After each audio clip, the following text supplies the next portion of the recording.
Government of India, ministry of railways और जो RRB, railway recruitment board ने एक नोटिफिकेशन जारी की है।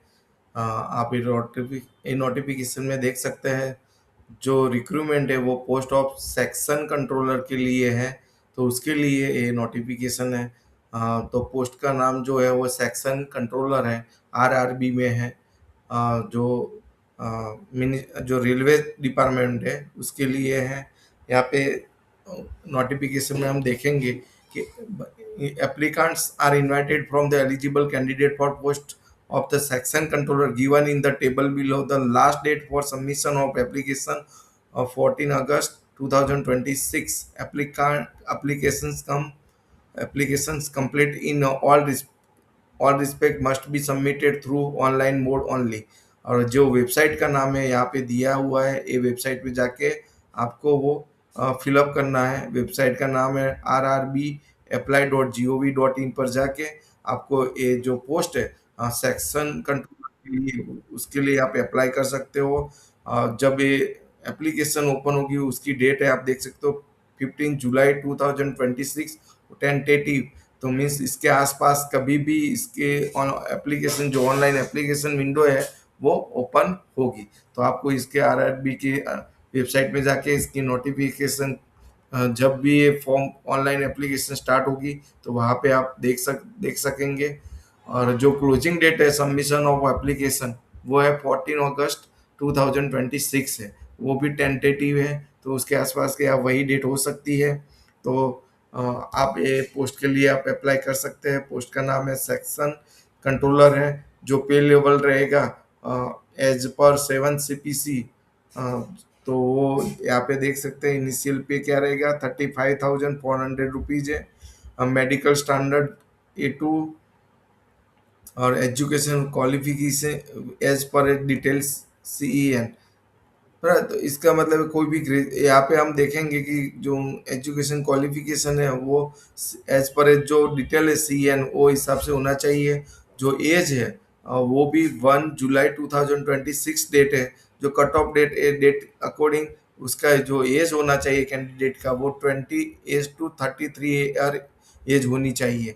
तो ये एज लिमिट है, आप चेक कर सकते हो। टेंटेटिव टोटल वैकेंसी जो है ऑल RRB के लिए वो 190 है। तो ये जो सेक्शन कंट्रोलर है पोस्ट है उसके लिए जो रिक्रूटमेंट होने वाली है उसमें जो वैकेंसी है वो टेंटेटिव, जो टोटल वैकेंसी है वो 119 है। तो ये पे स्केल जो है वो पोस्ट का नाम और जो एज लिमिट है वो यहाँ पे आप देख सकते हैं। A candidate are advised to verify their primary detail using Aadhaar during the filling of online application in order to avoid inconvenience and delays due to detailed uh, scrutiny at the every stage of the recruitment process for the non-Aadhaar verified application। तो ध्यान रखना है कि जब आप एक form fill up करोगे तब आपके पास वेरीफाइड आधार डिटेल होनी चाहिए और उसके अकॉर्डिंग आप जो ऑनलाइन एप्लीकेशन फिल करोगे तब आपको कोई प्रॉब्लम ना आए, इसलिए आपको वेरीफाइड आधार कार्ड होना चाहिए। फॉर्म आप देख सकते हो कि 15 जुलाई तो स्टार्ट होने वाला है। 15 जुलाई 2026 पे स्टार्ट होगा। उसके पहले आप जो आपके पास वेरीफाई नहीं है आधार कार्ड तो आप उसको वेरी आधार कार्ड वेरीफाई करवा दीजिए। In order to achieve the successfully verification using Aadhaar, name, date of birth in Aadhaar shall be update, updated to match 100% with the full name, date of birth available in 10th class certificate. देखो आधार card में जो आपका नाम mention है वो exactly means जो पहले surname है, फर्स्ट नेम है, लास्ट नेम है। तो जैसे आपकी 10th की मार्कशीट में जो है पूरा नाम जैसे प्रिंट है वैसे वैसा आधार कार्ड में होना चाहिए। ऐसा नहीं कि फर्स्ट नेम है वो लास्ट में है, फर्स्ट नेम है जो सीक्वेंस आपकी 10th मार्कशीट है उस वही सीक्वेंस में वही नाम आधार कार्ड में होना चाहिए। थोड़ा भी चेंज नहीं चलेगा, 100% मैच होना चाहिए। तो जो आपकी 10th में पहला जो है उसमें सरनेम है तो इसमें आधार कार्ड में भी पहला क्या प्रिंट होना चाहिए, सरनेम होनी चाहिए।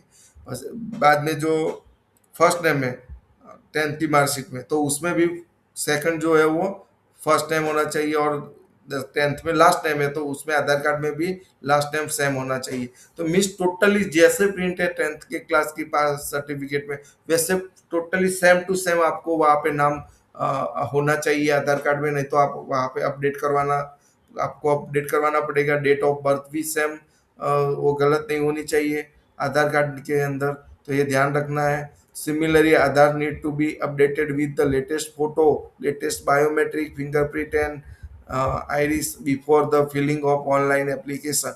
जब आप ऑनलाइन एप्लीकेशन पे करते हो तो आधार कार्ड में आपका लेटेस्ट फोटो होना चाहिए और लेटेस्ट बायोमेट्रिक होनी चाहिए। तो जिनको आधार कार्ड बायोमेट्रिक नहीं करवाई है, लेटेस्ट फोटो नहीं है, नाम same to same tenth marksheet जैसा नहीं है, तो अभी भी आप टाइम है तो आप अपडेट करवा सकते हैं।